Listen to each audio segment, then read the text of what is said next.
What's up, everyone? How you doing today? Hope it's a good Sunday for you. I'm coming at you from the bus as usual, and thought I'd just make a quick video to talk a little bit about greed, about ruthlessness, about what it means to be successful in life. I've heard a million different, positive thinking type videos about these subjects, and generally I don't talk about wealth because wealth is something that comes from the heart, but I just hopefully can cover this pretty quickly. Just the ideas I've got floating around in my head.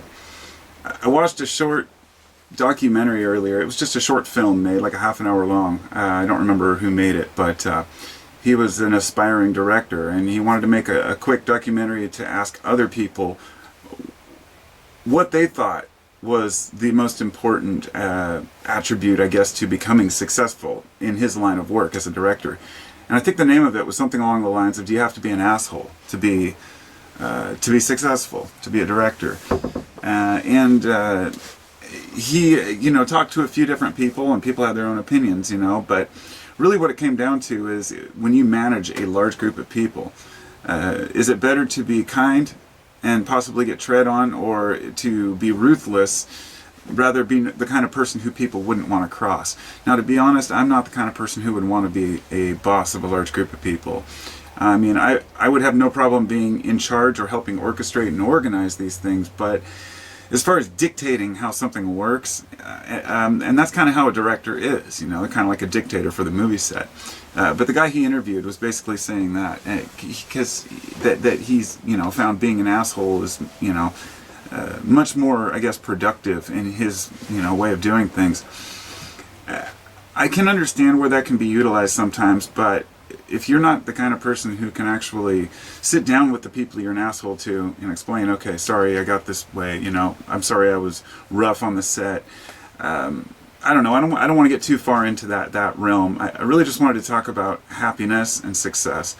Ruthlessness is what a lot of people believe you have to be successful. So I'd like to first off say, what is ruthless? It comes from the original term, ruth, from the 14th century, means pity and compassion. And it was only later that it became what it is now. I mean, it's semantics, quite literally, how we perceive words and how we define them. But ruthless was basically without pity or compassion. And that's often the way a person has to be in order to climb to the top, especially in this world. But it's required for success in a lot of people's eyes to be that way. Then you ask the question, what success? Monetary success or power. Those are the only two reasons you need to be ruthless. And I'd like to emphasize that fact, that when we're talking about success in this realm, we're talking about monetary and power over others. If you want to be successful as a happy person, if you define success differently, then you could be successful with absolutely nothing and no control over anyone. And that's really the point I'm trying to make. Now, ignoring greed, the greed of other people, doesn't save us from it. But if we focus on other people's greed, then all we're doing is looking at other people's problems, and they've got their own issues. The term greed comes from greedy, which means, the term greedy rather comes from voracious or hungry.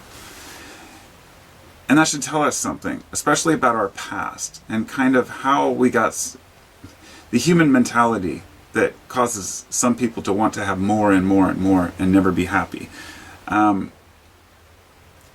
What makes us happy?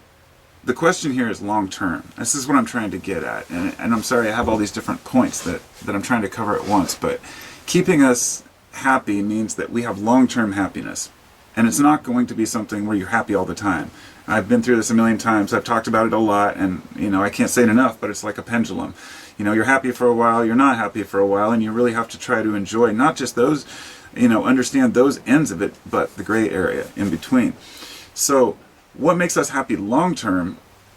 It's kind of like, how do we get the most out of life? And I think that being greedy, being ruthless, trying to get ahead might bring us short-term happiness, but that becomes the addiction, the drive. The work becomes the addiction, the desire to have more. I've seen interviews with a lot of rich people who say it's not about the money, it's just about getting more. It's not even about the power at all. At that point, it's just about It's what they do. They've set their mind into the motion, and I don't see anything wrong with people gaining money. It's when they tread on others and have that heartless nature. So stuff doesn't matter. Things do matter to us in order to live a good life, but memories matter. Experiences matter. This is what I've discovered in life, that the experiences mean much more than anything that I've ever had. So we come to the conclusion that, when you're old and you're on your deathbed, what is it that you're going to want to be remembered by? And more than that, what are the regrets you're going to have? And I've heard a lot of people say that their regrets were not having enough time with their family or their friends, or not pursuing things. It's never, I wish I wouldn't have started this business and had it fail. It's, I wish I would have tried to at least start this business so I could fail.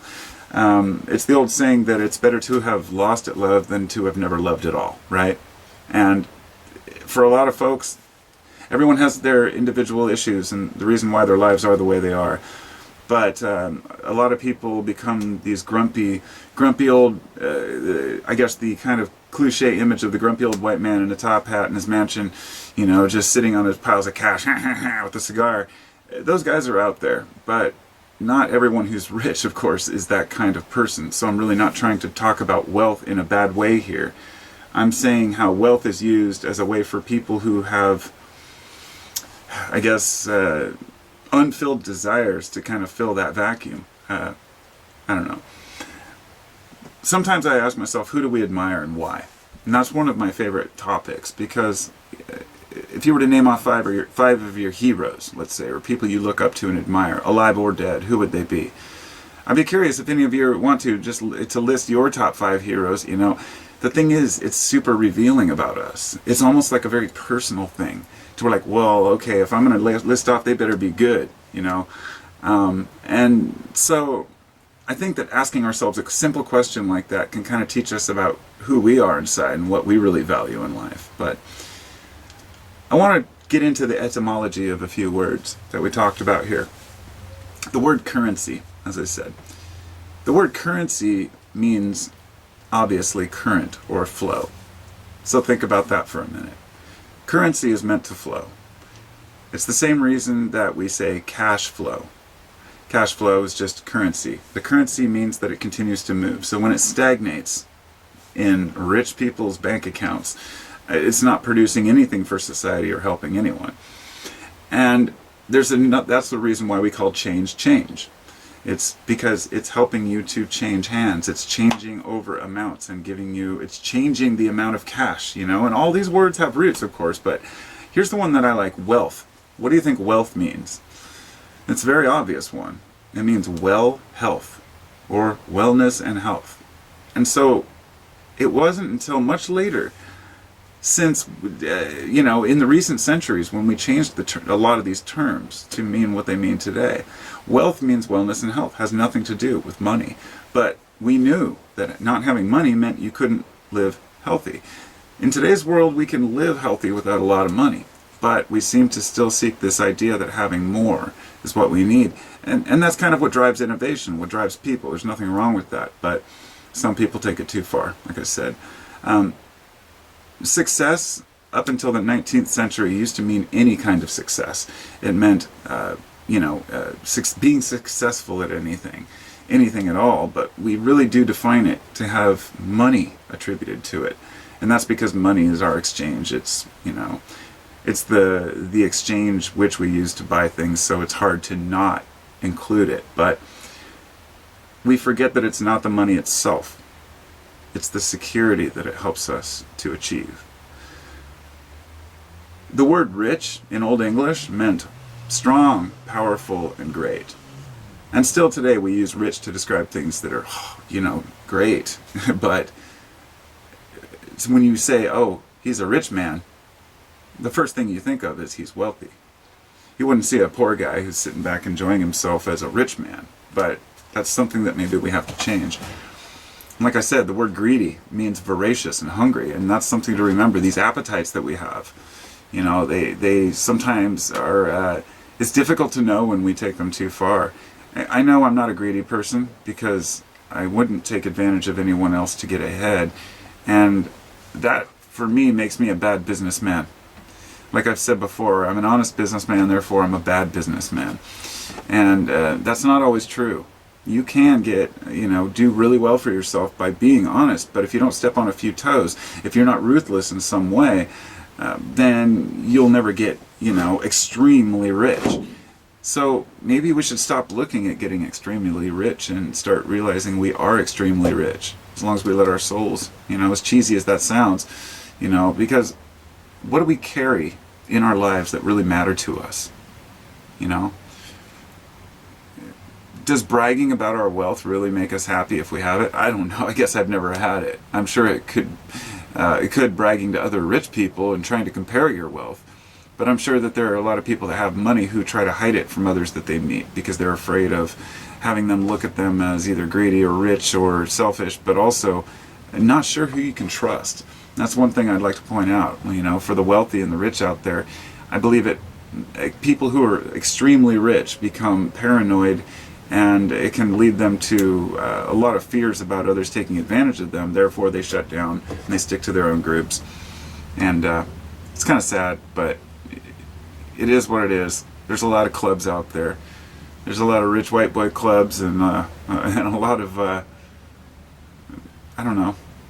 lot of wealth that's being kind of hidden behind the scenes. And there was a recent thing, the thing that came out, there was like 1.5 million pages of documents that were leaked having to do with these offshore accounts that all of these different companies use, like people in Trump's cabinet, like Rex Tillerson and his Shell holdings and all these other, major people, major players in government and in private, both, were shown to have all these offshore holdings worth, if I'm not mistaken, it's worth trillions of dollars, at least over $1 trillion, but we're not surprised because everybody wants to pretend like they're the nice guy and they're doing things for the right reason.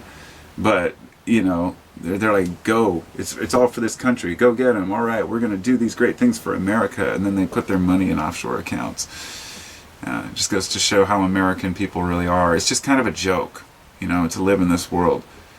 When I grew up, I remember watching Richie Rich, the cartoon, even back then I hated rich kids. I couldn't stand the image of the spoiled rich kid, and nobody likes entitled people, but it's not the kid's fault that they were raised without parents who, I guess, without ever really having to work. It's the thing we're learning, about growing up. We've got to be pushed. And unfortunately, a lot of the wealth from the past was earned honestly and earnestly. A lot of these people could say, look, I started with nothing, and I busted my ass and moved up the ladder and earned this wealth. And some of them did. But then the minute they started passing them down to the other Morgans from the J.P. Morgan family, or the other Rockefellers, or any of the other rich families around the world, then all of a sudden nobody's really earning it anymore. They're just earning interest off of past profits, and it is what it is. But I guess on that note, did you know that 68 people own half of the world's wealth? Pretty crazy, huh? Just a thought. Anyhow, I'm going to stop talking about being rich now, as it's not going to really go anywhere, and I was just hoping to cover the idea of I try to define those terms, currency and wealth, and where they come from. Well, health, currency, flow, understanding the movement, and the more you spend, the more you give, the more you tip, the more it comes back to you. There's that kind of karmic flow, but you don't see it until you've really applied it. And it's not, I'm not going to call it natural law, I'm just going to say the way it turns out. Just on one last note, a lot of people say if you just think positive, your dreams will come true and you'll become wealthy. And that's complete bullshit. Thinking positive is one step on a journey to telling your brain, we're going to start thinking this way. And we have to actually take action. It's not positive thinking, it's positive action. It took me a long time to figure this out. I mean, I've always known it, but taking action, I don't know. I don't give myself enough credit sometimes, because I said that to my wife. I was like, God, I've just never done anything or taken, any big initiative. And then people remind me, I started my own business. I got my carpentry license years ago when I was determined, took the class, started doing work for myself. But then I thought yesterday, hell, my son asked me, did you used to mow people's lawns? Because I was teaching him to mow the lawn, and I said, actually, yeah, I did.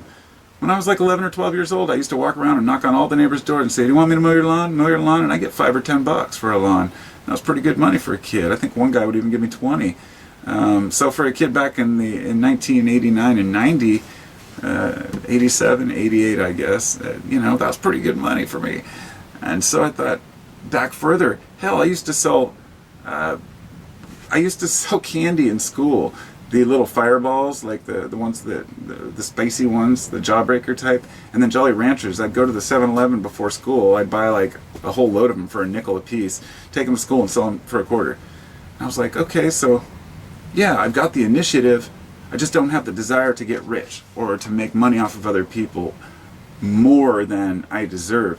So I'm always the guy who would lower my price to be like, oh no, okay, I better sell these for like 10 cents or 15 cents instead. I want to be fair. And nice guys finish last. It's just the way it is. But guess what? I don't feel like I've ever slighted anybody. I don't feel like I've ever shorted anybody or screwed anybody over. I've always been honest. And that to me is a very important thing. And it may sound a little arrogant, but honesty is something that we can actually be proud of. It's something that we've worked for. Because if you've been honest for your whole life, you've probably lost a lot of opportunities to bullshit your way out of things or to get a couple dollars more. And it reminds me of my favorite saying, you can never cheat an honest man, because he doesn't expect more than he deserves. With that, I bid you adieu, and I will talk to you all soon. Have a good day. Let me know what you think. Be well.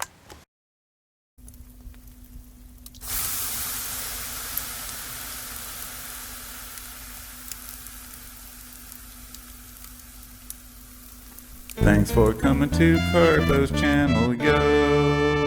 Yeah.